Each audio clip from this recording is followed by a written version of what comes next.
5 في عين العدو. الأهلي افتتح مشوار بطولة الدوري بفوز كبير على سيراميكا بخماسية في أداء ولا أروع، ومباراة تستحق تكون انطلاقة الموسم بثنائية للنجم المتألق نجم هجوم النادي الأهلي وسام أبو علي، وثنائية لحسين الشحات، وهدف لطاهر محمد طاهر اللي انا بعتبره نجم الموسم الحالي مع النادي الاهلي، لان لاعب اعاد اكتشاف نفسه مره تانية، وبعتبره صفقه جديده اضافت لهجوم النادي الاهلي رغم ابتعاده عن المشاركه وعن التالق في السنين اللي فاتت.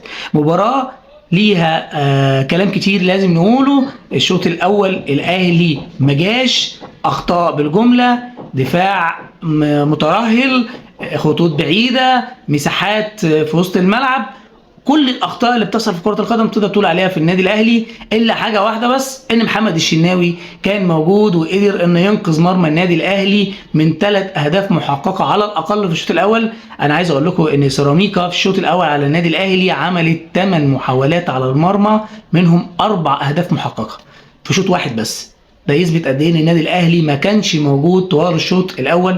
انما الشوط الثاني كولر سمع الكلام، عدل كل الاخطاء اللي كانت موجوده، تقارب في الصفوف، مزمص اقل، في ديناميكيه وحركه اكتر، ارتداد للدفاع بشكل مظبوط، واهم حاجه عملها التغييرات اللي عدلت شكل الفرقه. لان طبعا الصوره اللي شفنا عليها يوسف ايمن مدافع الاهلي الجديد صوره اعتقد ما ترضيش اي حد، ولا كانت ترضي كولر من الاساس، لان كولر كان متحفظ على التعاقد مع اللاعب من بدايه الموسم، وان يعني اداره الاهلي اقنعته بانه لاعب جاي اعاره وانه يعني فرصه كويسه. لكن النهارده لما لعب في غياب اشرف داري وغياب ياسر ابراهيم، يعني هو في المركز الرابع في خط الدفاع، ويلعب عليه خالد عبد الفتاح، اعتقد تبقى فرصه استمراره او تألقه في الموسم ده هتبقى صعبه جدا.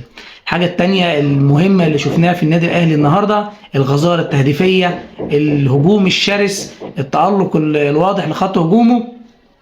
النادي الاهلي بقى عنده انياب هجوميه حقيقيه، بقى عنده تنوع خصوصا في الكرات العرضيه اللي كانت غايبه عنه قبل ما نشوف الهداف والقاطره الفلسطينيه وسام ابو علي. ادى شكل مختلف لخط هجوم النادي الاهلي. عرفنا ليه ان كولر كان مصمم انه يجيب مهاجم بامكانيات وبمواصفات وسام ابو علي، وكمان عرفنا ليه اصرار كولر انه لازم يتعاقد مع مهاجم جديد على نفس امكانيات وسام، عشان لا قدر الله لو وسام مش موجود، تعرض لاصابه، تعرض لايقاف، يكون عنده بديل بنفس الجوده والكواليتي اللي ظهر عليها وسام والتالق الكبير ظهر عليه وسام مع النادي الاهلي الفتره دي.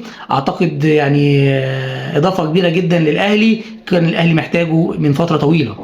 الحاجه الثانيه اللي نشكر كولر عليها النهارده وهو اكتشاف او اعاده اكتشاف طاهر محمد طاهر اللي كان موجود في النادي الاهلي بقى 3 مواسم بعيد جدا عن الاداء، بعيد جدا عن المستوى، وكتير جدا من جماهير الاهلي كانت بتطالب برحيله والتعاقد مع جناح جديد. السنه دي بنشوف شكل مختلف من طاهر، بنشوف طاهر اللي الاهلي اصلا تعاقد معاه من المقاولين، بيقدم الادوار الهجوميه القويه والاندفاع وصناعه اللعب والتسجيل.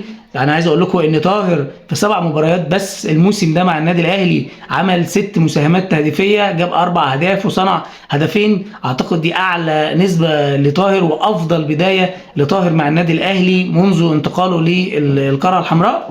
النقطه المهمه بقى واللي كانت ملفته للناس النهارده هي التراجع الكبير لمستوى امام عاشور.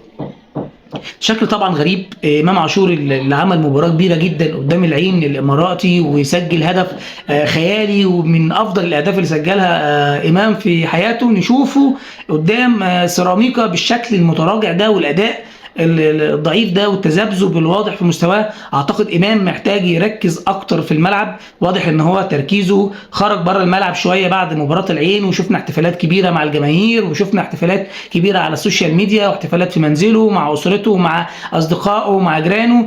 يا امام محتاج تركز اكتر في الكوره وتبعد دماغك شويه عن السوشيال ميديا والجماهير والحاجات اللي بتخرجك بره تركيزك وبتخلي مستواك متذبذب بالشكل ده. الاهلي الاهلي محتاج لعيب يكون عنده استقرار في المستوى ويكون فعلا اضافه ليه في كل الماتشات، ما تبقاش ماتش واثنين وثلاثه لا. يعني اعتقد جمهور الاهلي مش هيرضى بالحاله دي من امام في الماتشات اللي جايه. كمان في حاجه مهمه وملحوظه وضحت قوي على اداء الاهلي من الموسم اللي فات والموسم ده، ان بقى الاهلي عنده اسلحه في الكرات الثابته واضحه قوي من ساعه ما جه يحيى عطيه الله وقبليه وسام ابو علي.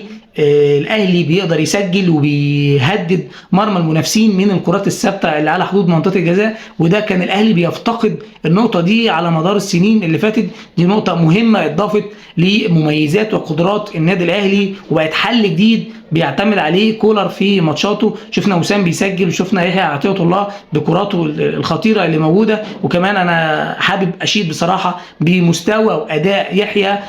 بصراحه بدايه الموسم ما كانتش بالصوره القويه، جمهور الاهلي ما كانش عنده ثقه كبيره جدا انه يقدر يعوض علي معلول، وان بدايته الضعيفه مع الاهلي خلت الناس ما يكونش عندها ثقه في امكانيه استمراره مع الاهلي. لكن يعني المستوى اللي بدا يقدمه في الماتشات الاخيره بيؤكد انه بدا يستعيد جزء كبير من مستواه. هو يحيى جاي اصلا هو لاعب كبير، جاي هو لاعب دولي ولاعب في منتخب المغرب وشارك في بطولات قاريه وبطولات دوليه كتير مع المنتخب المغربي اللي بيعتبر احد اقوى المنتخبات العربيه والافريقيه في الفتره الاخيره. اضافه مهمه، وان شاء الله ننتظر استمراره مع عوده الاسطوره والنجم المحبوب جماهير النادي الاهلي يحيى علي معلول بعد تعافيه من الاصابه. وان شاء الله يكونوا الاثنين اضافه قويه جدا للاهلي في كاس العالم للانديه السنه اللي جايه. وما نعرفش مين فيهم هيكمل ومين فيهم هيمشي، لكن ننتظر ونشوف. وطبعا منافسه شريفه ومنافسه كلها في صالح النادي الاهلي في الموسم اللي جاي وفي كاس العالم للانديه باذن الله تعالى. بدايه قويه وبدايه بتعبر عن شخصيه الاهلي اللي راجع تاني يدافع عن لقبه اللي عايز يحتفظ بيه للمره الثالثه على التوالي. ان شاء الله نقدم نفس المستوى ونفس النتائج في الماتشات اللي جايه، واشوفكم في فيديو جديد.